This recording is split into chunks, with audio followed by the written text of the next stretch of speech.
One thing I do well is cook. I never want anyone to go hungry, Ken. I'm serving food.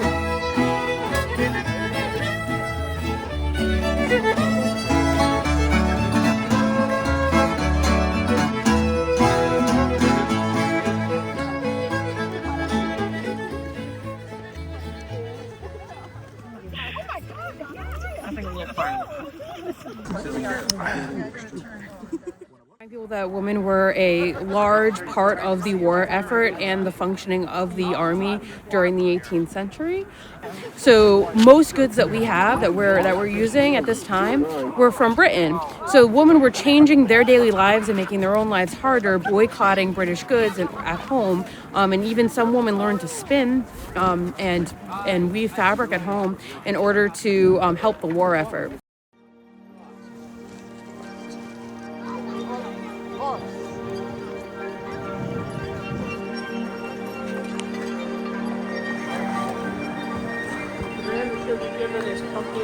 Prepare to advance. Fire by files. Company. Advance. Fire. Fire.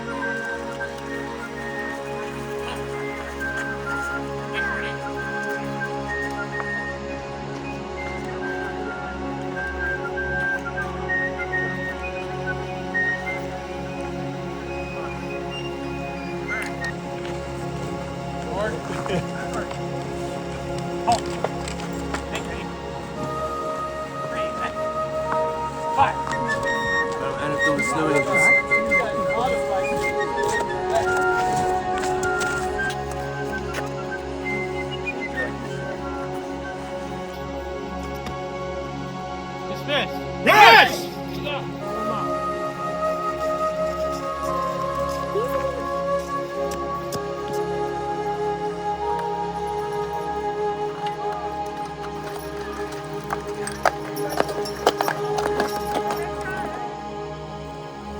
Shoulder, file off.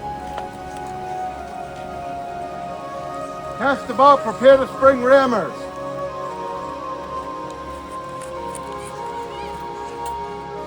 Two steps forward to the front, march. Cartridge box inspection.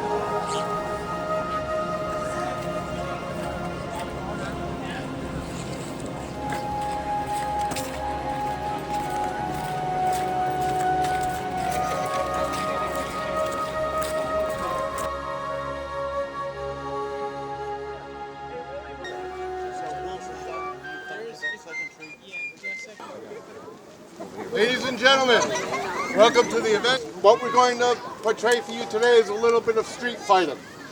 It is how they would have fought in the battle of like Ridgefield.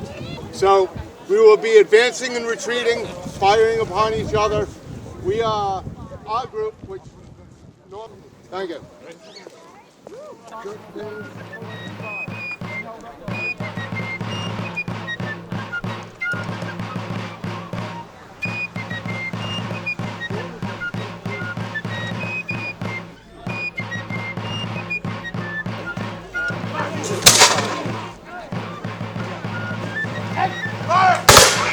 Flash in the pan.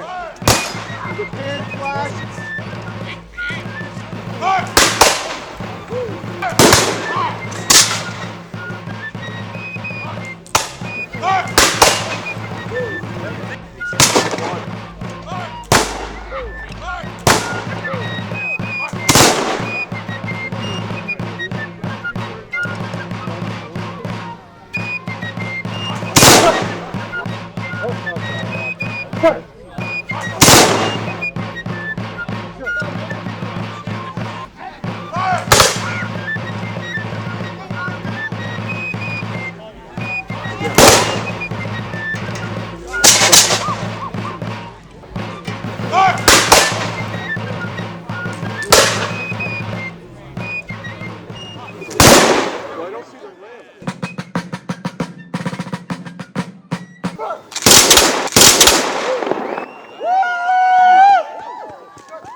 I mean the whole thing, not just the fluff at the beginning.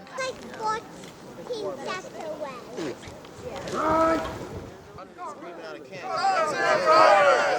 Huzzah! The king, the cause, the church, and the laws. God save the king. The king, the church, and the laws. The king, the cause.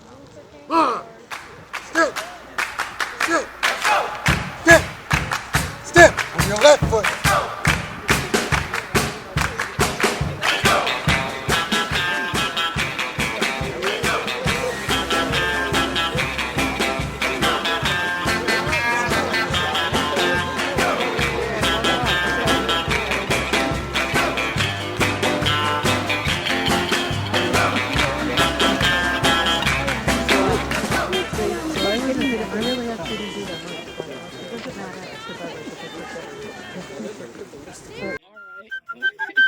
So he like runs upstairs and like going to get dressed and then like he comes out in his backdoor, right? And like opens the car and then throws the gun. Oh, might be where the gun is.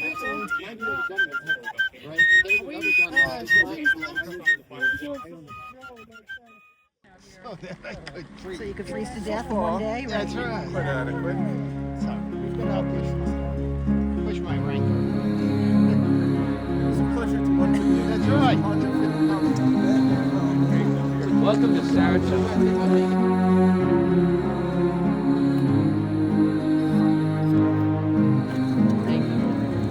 Did you bring stuff to eat, Jake?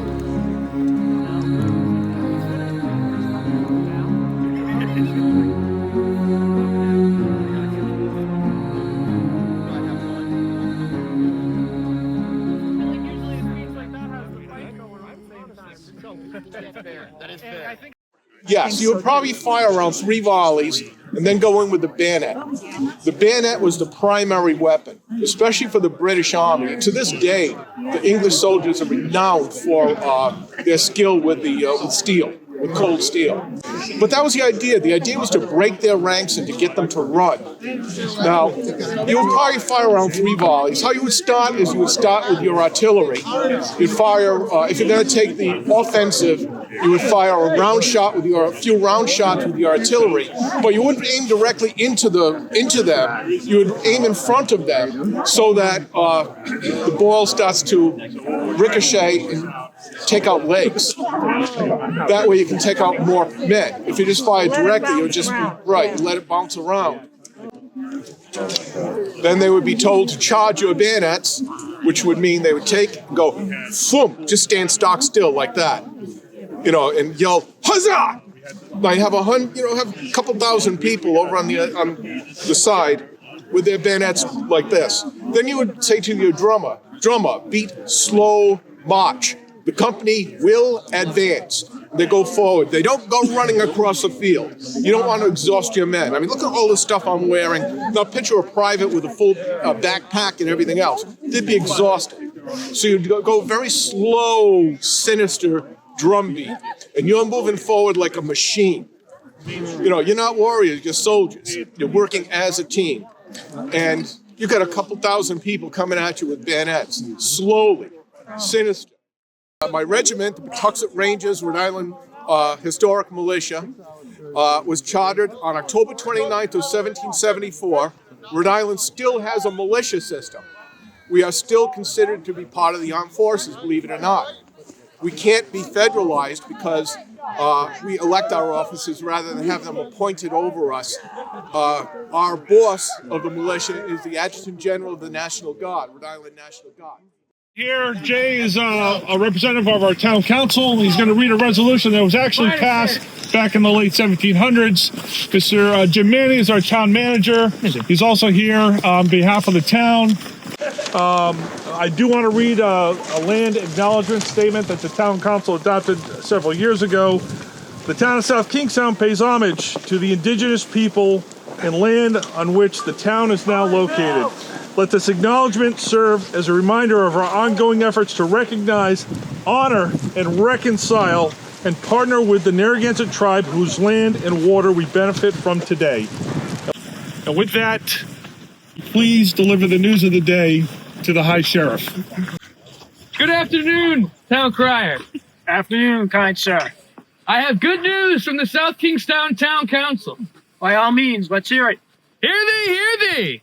I'm Councilman Jay Wedgemont. I'm here with South Kingstown Town Manager Jim Manny, and I'm here on behalf of the South Kingstown Town Council to read that at a town meeting held in South Kingstown, the 11th day in February AD 1774, it was voted and resolved unanimously that one, that we are loyal and dutiful subjects of His Majesty King George III, Huzzah! and as such are willing at all times to hazard our lives and fortunes in defense of his royal person, and that part of the British Constitution which secures to the subject the enjoyment of their natural rights and privileges.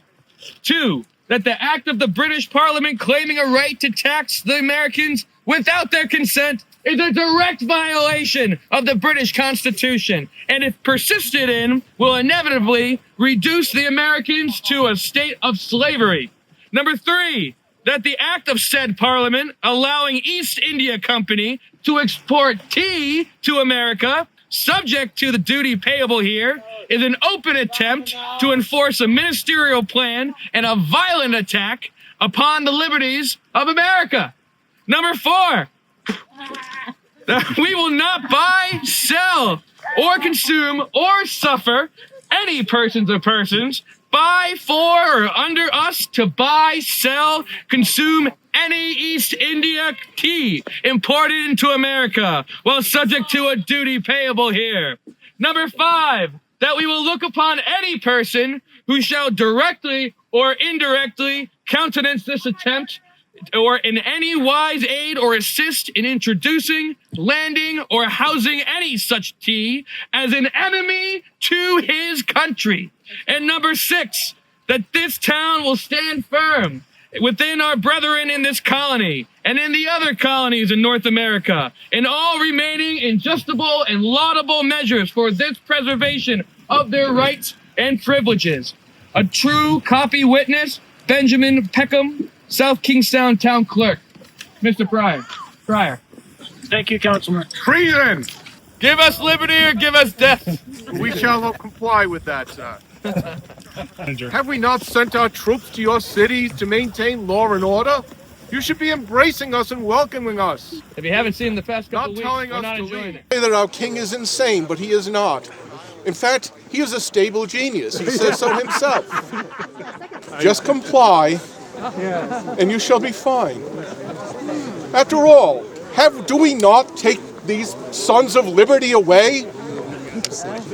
And without any due process, we will take them back to England and try them for treason, which is what we should do.